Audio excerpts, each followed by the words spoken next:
60대 혼자 사는 여성입니다. 어릴 때부터 저는 한 가지 믿음이 있었어요. 그건 바로 일종의 기브 앤 테이크 같은 거였는데요. 구체적으로 이야기를 해보자면 공부건 일이건 내가 열심히 노력하면 노력한 만큼 돌려받는다고 생각했어요. 그리고 대인관계에서도 마찬가지로 제가 상대에게 잘해주면 상대도 저에게 잘해준다고 믿었어요. 그래서 결혼한 후에도 제 믿음을 바탕으로 제가 먼저 남편에게 잘하면 남편 역시 저에게 잘할 거라고 생각했고, 지금이야 여자도 너무 남을 위해 희생하고 살지 말라고 하지만 그때는 전혀 그렇지 못한 세상이었기에 기꺼운 마음으로 한평생 남편과 자식에게 희생하며 살았어요. 저의 희생이 훗날 보람과 행복으로 돌아올 것이라고 믿어 의심치 않으면서요. 하지만 결혼이란 게, 그리고 자식이라는 게 제 마음 같진 않더군요. 저는 자기들을 위해 아침 일찍 일어나 분주하게 움직이는데, 이 사람들은 제가 해준 무수한 것보다 제가 깜빡하거나 실수한 것들만 콕 집어 불만을 늘어놓을 때가 많았어요. 그래도 그때는 다른 집도 다 그러고 산다고 생각했고, 그저 남편이 밖에 나가 회사 생활 잘하고 아이가 학교 가서 공부 열심히 하면 그것으로 됐다고 여겨왔죠. 지금에서야 지난 시간들을 되돌아보면 저는 누가 그렇게 살라고 한 것도 아닌데 말이죠. 저는 신기할 정도로 뭐 하나 튀지 않는 평범한 사람이었는데요. 남들이 말하는 결혼 정년기에, 그것도 딱 좋다고 하는 4살 연상의 회사원 남편과 결혼을 했고, 1년 뒤 딸아이를 낳으면서 저는 다니던 직장을 그만두고 전업주부가 되었어요. 직장을 그만두면서도 저는 그 어떤 미련도 없었는데요. 보통 그 시기엔 당사자인 저도 그렇고 많은 여자들이 결혼을 하면 당연히 직장을 그만두고는 가정을 위해 생활하는 것이 일반적인지라 그것이 순리라고 여겼던 것 같아요. 참 어리석었죠. 저는 제 인생이 어떤 TV 속 화려한 삶은 아닐지라도 안정적이고 평탄한 삶이라고 생각했고, 앞으로도 계속 그렇게 살 거라고 순진하게 믿었어요. 하지만 아이가 중학교 3학년이 될 즈음 저의 불행이 시작되었어요. 친정엄마가 갑작스럽게 심장마비로 돌아가셨고, 저는 엄마를 잃은 큰 슬픔에 빠졌어요. 그리고 그 슬픔을 치유하기도 전에 남편은 밖에서 바람을 피웠어요. 그 사실을 알았을 때는 참 어이가 없었어요. 아내는 슬픔에 빠져 있는데 남편이라는 작자는 밖에서 즐거움을 찾았다니.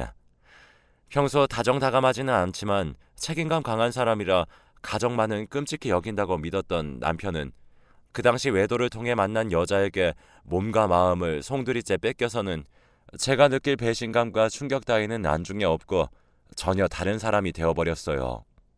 그리고 전에는 없었던 폭력성을 드러냈고 급기야 저에게 이혼을 요구하더라고요. 지금 당신 바람핀 것도 모자라서 이혼을 하자는 거야? 그럼 우리 민정이는 어쩌라고? 제발 정신 좀 차려. 아무리 이혼이 급해도 지금 이래야 하겠니? 사실 나는 네가 내는 목소리도 듣기 싫어. 그리고 맨날 질질 짜는 모습도 보기 싫다고. 애 핑계 댈 생각하지 말고 순순히 이혼 도장이나 찍어. 그럼 내가 얼마라도 챙겨줄 테니까. 당신 지금 애 아버지가 그게 할 소리야? 난 절대 이혼 못해. 아니, 안 해. 그래. 그럼 네가 먼저 도장 찍고 싶게 내가 만들어줘. 남편은 그렇게 하루가 멀다 하고 저를 괴롭히며 제 숨통을 조여왔어요. 지금이야 이혼을 했다는 것이 큰 흠이 아니지만 그때는 그러지 못한 세상이라 아무리 망나니 같은 남편이라도 이혼만은 하고 싶지 않았어요. 지금 생각해도 참 어리석었죠. 하지만 이 모습을 처음부터 끝까지 다 지켜보는 딸이 있으니 이혼을 하지 않겠다는 제 마음도 괴롭기는 마찬가지였어요. 이런 쓰레기 같은 아빠를 그래도 아빠랍시고 곁에 있게 해줘야 하는지 답을 찾을 수가 없더라고요. 그러던 중 친정아버지가 저를 찾아오신 적이 있었는데, 하필 제가 남편과 이혼 문제로 실랑이를 벌이고 있을 때였거든요. 모든 것을 들켜버렸고 저희 아버지는 전세를 마련해 줄 테니 이혼하고 딸아이와 나아 살라고 하셨어요.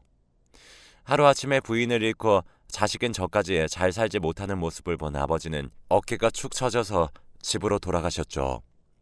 남편의 요구대로 이혼 서류에 도장을 찍어줬어요. 그렇게 악을 쓰고 버티는 것이 무의미하다고 느껴졌거든요.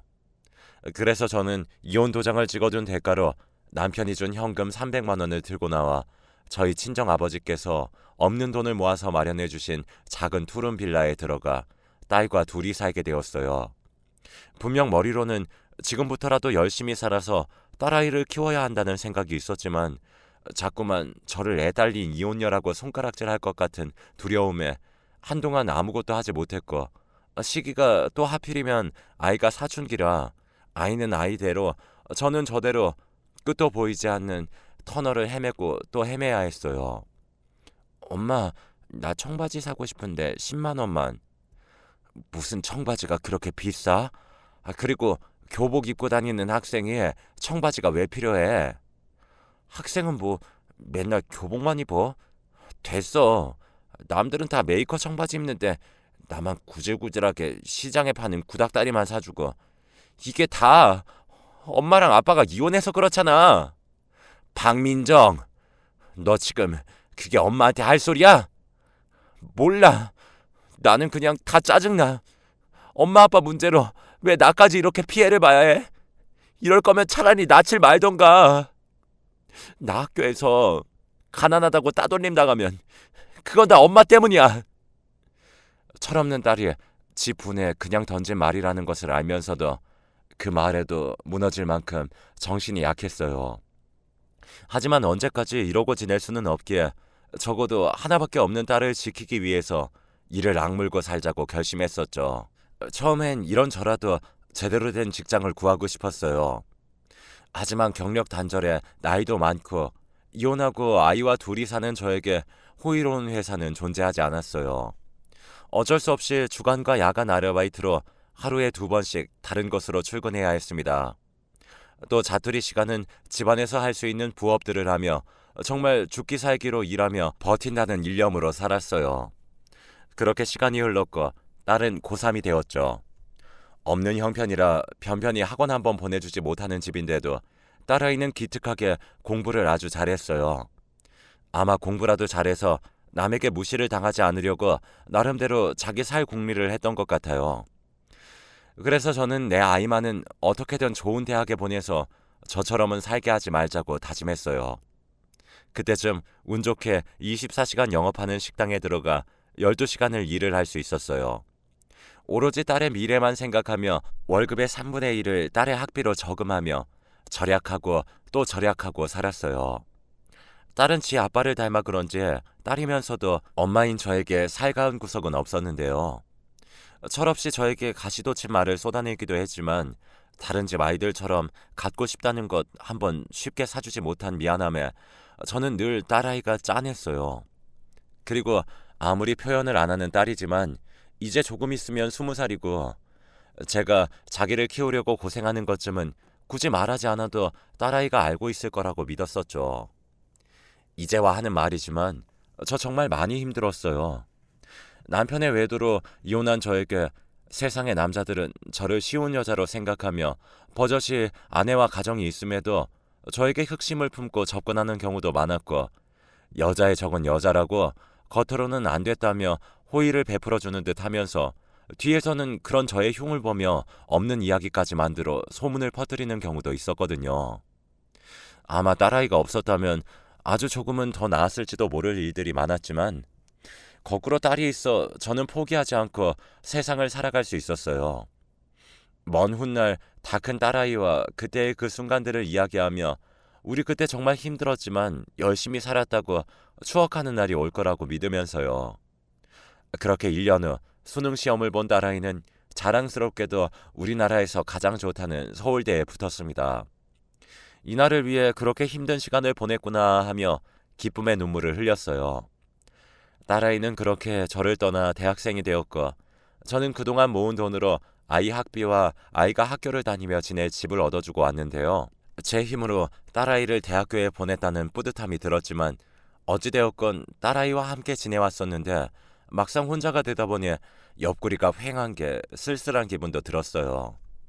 그래서 시간이 날 때면 저는 딸아이에게 전화를 걸었고 처음 6개월 정도는 딸아이도 혼자 지내는 것이 좀 그랬는지 연락을 곧잘 해와서 저희는 함께 지내던 시간보다 더 애틋한 관계가 되었어요. 어찌 보면 그때 떨어져 지내지 않았다면 딸과 여전히 서먹서먹하게 지냈을지도 모를 일이었죠. 아무튼 딸은 독립으로 한층 철이 들었고 저는 살면서 내내 바라던 대로 딸과 서로의 안부를 걱정하고 위하며 친밀한 사이가 되었어요. 그렇게 시간은 흘러 저는 힘들긴 했지만 제 힘으로 휴학 한 번 없이 딸을 졸업시킬 수 있었어요.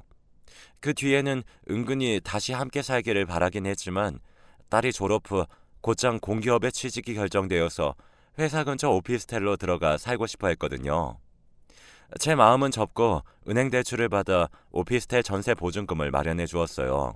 저는 고생하느라 볼품없는 중년이 되었지만 제 노력으로 지금까지 커온 딸은 엄마랑 딸을 떠나 같은 여자가 봐도 멋있는 커리어 우먼의 모습이었어요. 보기만 해도 뿌듯하고 어찌나 좋은지 밥을 먹지 않아도 배가 부르다는 표현이 이런 거구나 싶더라고요. 하지만 자식을 키운다는 건 끝이 없었어요. 대학을 무사히 졸업시켰지만 아직 딸의 혼사가 남아있으니까요. 또다시 딸의 결혼을 위해 돈을 저금하는 생활을 시작했어요. 주변에서는 딸이 알아서 다 할 텐데 뭘 그렇게 없이 살면서 다 해주려고 고생하냐고 말하는 사람도 있었죠. 아무리 없이 살아도 딸이 결혼하는데 엄마가 되어서 도움은 많이 못 줘도 사위와 시댁에 흠잡히는 일은 없게 해주고 싶더라고요. 그때까지는 저는 여전히 제가 그렇게 고생하면 딸이 잘 되고 행복해져서 덩달아 저도 행복해질 거라 믿었어요. 그 믿음이 오늘의 저를 지금까지 살게 했으며 앞으로 살게 하는 힘이었죠. 그런데요, 저의 그간의 생각과 다르게 혼자 살며 연애를 시작한 딸은 어떤 이유에서인지 점점 저를 귀찮아하는 게 느껴졌어요. 처음엔 아무리 엄마라지만 당연히 서운했죠. 하지만 한편으로는 이제 어엿한 사회인으로 자리 잡고 연애도 하는데 당연히 저보다는 자신의 생활이 먼저이지 않을까 이해하려고 했죠. 언젠가는 더 철이 들어 다시금 엄마인 저에게 곁을 주기를 기다리기로 했어요. 그러다 딸의 27번째 생일이 되었어요. 그날엔 연락할 명분도 있어 신이 나서 딸에게 전화를 걸었는데요. 민정아, 다음 주엔 네 생일이잖니. 집에 올 거지? 엄마, 나 민우 씨랑 이미 생일 보내기로 했어. 신경 쓰지 않아도 돼.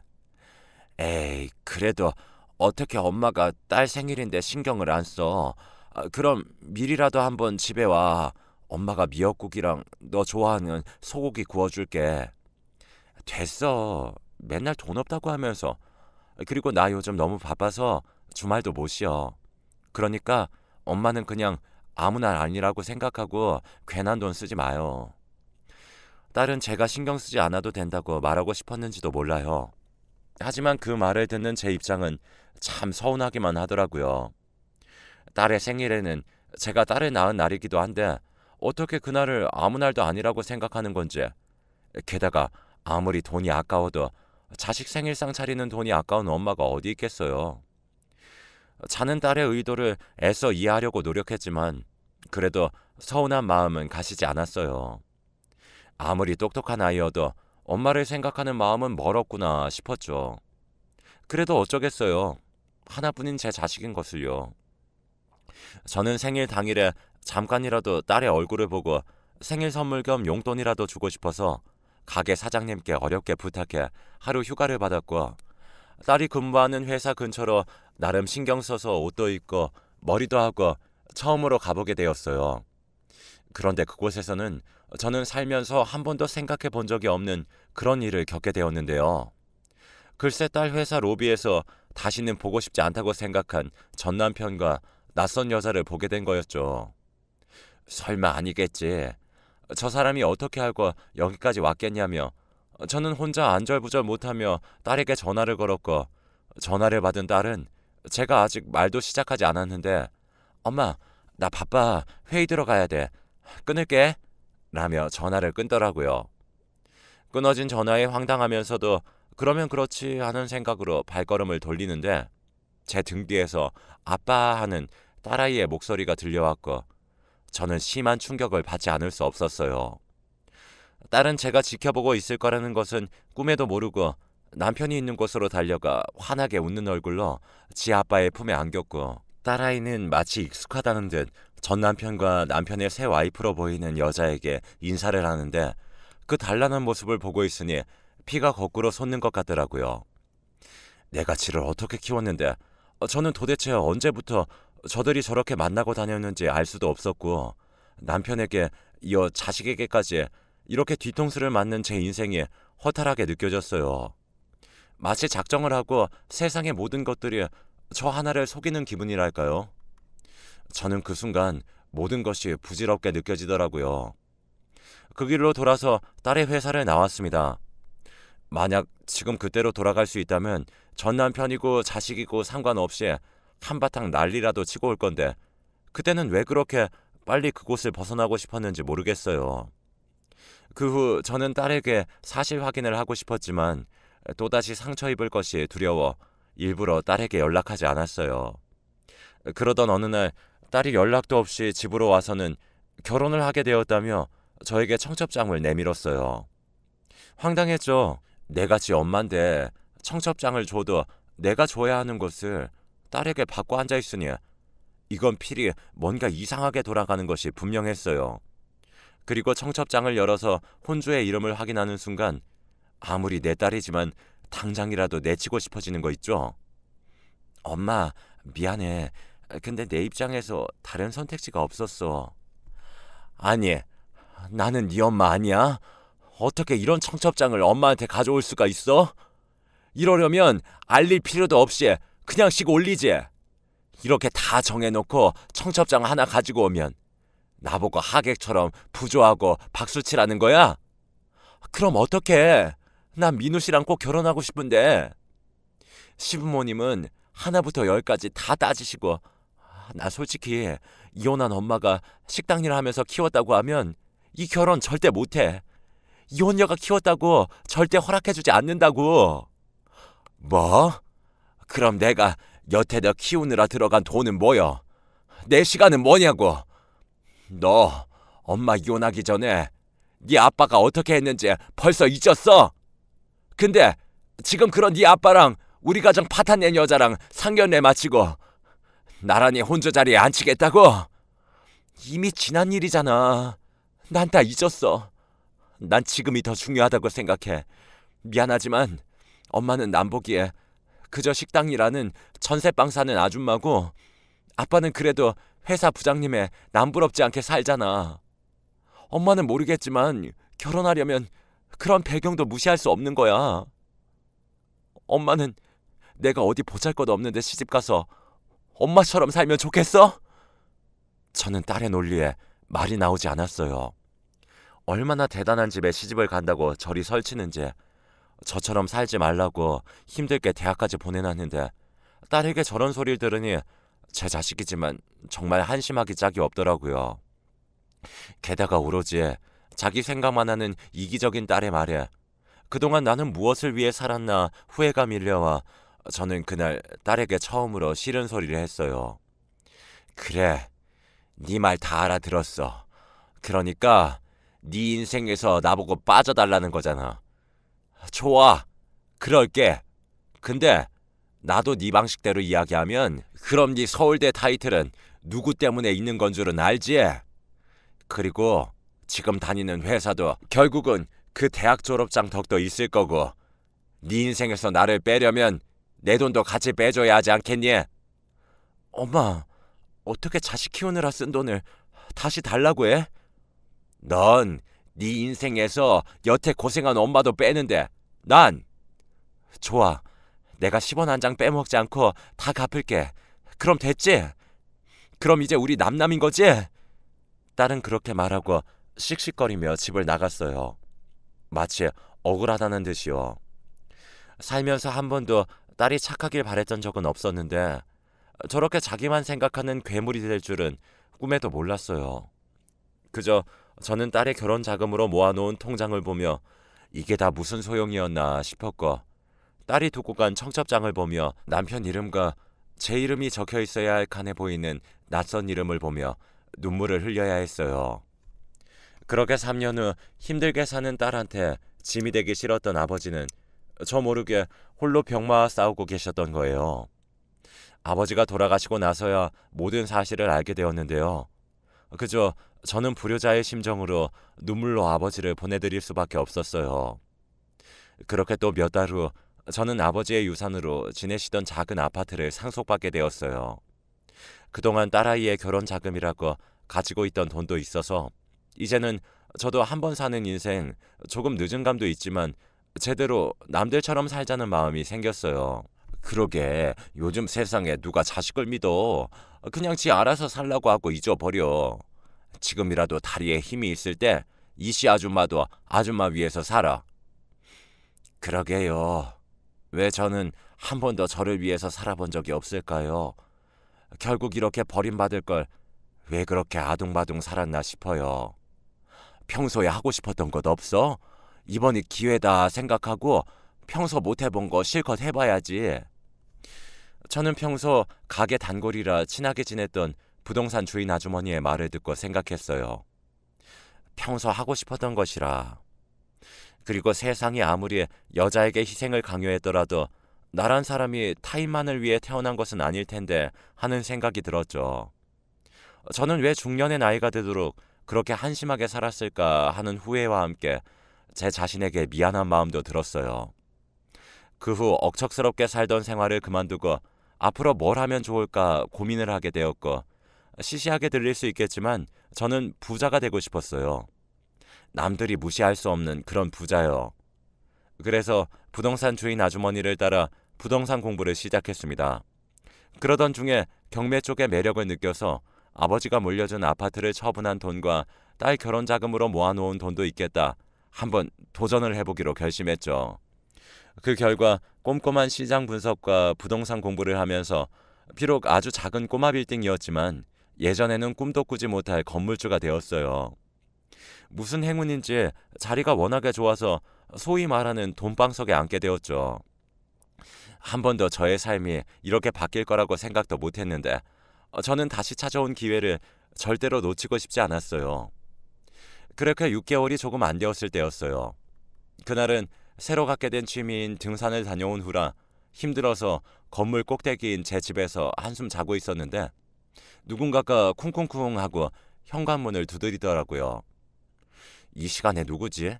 피곤한데 그냥 없는 척 할까 하다가 건물에 무슨 문제가 있나 싶어 누구냐고 묻고 현관문을 열었는데요. 글쎄 제 다리에 한 손에는 2살도 안 된 여자를 데리고 또 배는 남산처럼 불러서 초라한 몰골로 서 있는 게 아니겠어요. 엄마, 나 좀 도와줘. 저는 차마 입이 떨어지지 않아 아무 말도 하지 못했는데 딸에 있는 저를 보자마자 울기 시작하고 한참을 그렇게 울더니 저에게 그간의 사연을 이야기했어요. 엄마, 나 있잖아. 완전히 속았어. 결혼 전에는 그렇게 잘해줄 것처럼 굴더니 인간이 밖에서 바람을 피우고 예전에 우리 아빠처럼 살림을 부수고 그 짓을 똑같이 하는 거야. 애는 어리고 출산일은 다가오는데 그때 생각나는 사람이 엄마밖에 없어서 식당 아줌마한테 물어서 찾아왔어. 내가 왜 네 엄마야? 네 엄마는 따로 있잖아. 설마 아직까지도 그 일을 마음에 담아두는 거야? 지금 내가 이런데도? 너도 이제 네 애 낳았으니 생각을 해봐. 마침 네 처지도 그때 내 처절한 신세랑 같다고 하니 더 와닿겠네. 나중에 네 딸이 결혼한다고 하고 너 보고 지 인생에서 빠지라고 하고 네 남편이랑 바람핀 그 여자랑 알콩달콩 한가족 놀이 한다고 하면 네 속은 어떻겠니? 엄마, 지금 딸한테 악담하는 거야? 악담은 네가 나한테 그랬는데 넌 그런 일 안 당한다고 보장할 수 있어? 좋아. 엄마 화난 거 난 다 이해해. 근데 지금은 아니다. 일단 엄마 딸부터 좀 살려주고 그런 소리 해도 되잖아. 식당 아줌마가 그러더라. 엄마가 내 결혼 자금이랑 외할아버지가 주신 유산으로 완전 로또 맞았다고. 그럼 그 돈 사실은 내 몫도 있는 거잖아. 돈에 이름이 있니? 한때는 네 학비로 돈을 모았고 그냥 또 한때는 네 결혼 자금으로 돈을 모았을 뿐이야. 지 인생에서 빠지라는데 그런 자식한테 도움까지 줘야겠어? 그래도 난 모질게 말만 그렇게 했지. 그동안 너한테 들어간 돈도 도로 받지 않았잖아. 정말 돈 앞에 부모 자식도 소용없네. 이젠 돈 있으니까 딸 같은 건 필요 없다는 거지? 근데 엄마가 아무리 그래도 나는 엄마 딸이야. 엄마가 가진 재산 나한테도 권리 있다고. 내가 한때는 네가 참 똑똑해서 자랑스러웠던 적이 있었어. 그리고 네가 서울대 갔을 때 솔직히 내 공이 컸다고 생각했다. 근데 지금 보니 그런 건 다 소용이 없구나. 넌 사람이 덜 됐잖아. 내가 너무 사는데 급해서 널 가르치지 못했다. 인간으로 키워야 했는데 널 너밖에 모르는 이기적인 괴물로 키웠어. 난 너한테 한 푼도 주지 않을 거니까 네 남편한테 돌아가든 네 잘난 아빠한테 돌아가던가 해. 진짜 너무하네. 엄마가 자식을 버리는데 남이 나를 거두겠어? 아빠랑 사는 그 여자 진작에 아빠 재산 가지고 날랐어. 그리고 아빠도 그 여자 찾는다고 행방불명됐다고. 엄마 나 버리면 나 이제 진짜 고아야. 이렇게 애도 있고 배도 불렀는데 정말 야박하게 굴 거야? 이러다 나랑 애 죽는 거 봐야 속이 시원하겠어? 악다구니를 치는 딸을 보며 저는 참을 수 없어 자리에서 일어나 지갑에 있는 현금을 모두 꺼내 바닥으로 던졌어요. 네가 하도 구질구질하게 나오니까 그건 줄게. 근데 다음부터는 이 집에 발도 들이지 못하게 할 거니까 다시는 찾아오지 마. 나도 지난 시간 동안 배운 게 있어. 너도 네 인생이 중요하듯 이제는 나도 내 인생이 중요해. 내 인생을 네가 함부로 네 인생에 넣었다 뺐다 할 수는 없는 거라고. 저는 그 길로 냉정하게 딸과 딸이 데려온 아이를 내보냈어요. 솔직히 부모 자식 간인데 제 속이 좋을 리는 없고, 그렇다고 지난 날을 묻고 받아들이기엔 딸은 정신을 덜 차렸기에 받아줄 수 없었죠. 그저 아무것도 모르고 함께 쫓겨난 생전 처음 본 어린 손녀한테 미안할 따름이었어요. 그 후 자존심 센 딸은 다시는 저를 찾아오지 않았어요. 솔직히 그런 딸이라는 것을 알기에 지난 날을 모두 반성하고 저에게 잘못했다고 싹싹 빌면 못 이기는 척 받아주고 그 망할 사이라는 놈을 어떻게든 혼쭐을 낼 마음도 있었는데요. 이놈의 천륜이 뭔지 차라리 그렇게 어미도 버리고 갔으면 잘 살기라도 하지. 어쩌면 남편도 그렇고 딸도 그렇고 인생이 그럴까요? 비록 힘들고 어렵게 살긴 했지만 이제와 보니 제대로 자기 삶을 사는 사람은 저 하나인 것 같아요. 만약 누군가 예전에 저처럼 자신을 갈아 남을 위해 사는 사람이 있다면 이 말을 꼭 하고 싶네요. 아무리 단단한 관계일지라도 내 자신을 먼저 챙기라고요. 세상 사람들이 다 나를 배신해도 나는 내 자신을 배신하지 않으니까요. 결국 행복은 내가 남에게 어떻게 하느냐가 아니라 내가 나에게 어떻게 하느냐에 달려있다는 이 말을 사연을 통해 꼭 하고 싶었습니다. 비록 어쩐지 늘 반쪽짜리 행복이었지만 남은 인생은 그 반쪽을 채워가며 완전한 행복을 위해 살아보려고 합니다. 지금까지 저의 이야기 들어주셔서 감사해요. 오늘 하루도 무탈하고 즐거운 행복이 함께 하시길 바라겠습니다.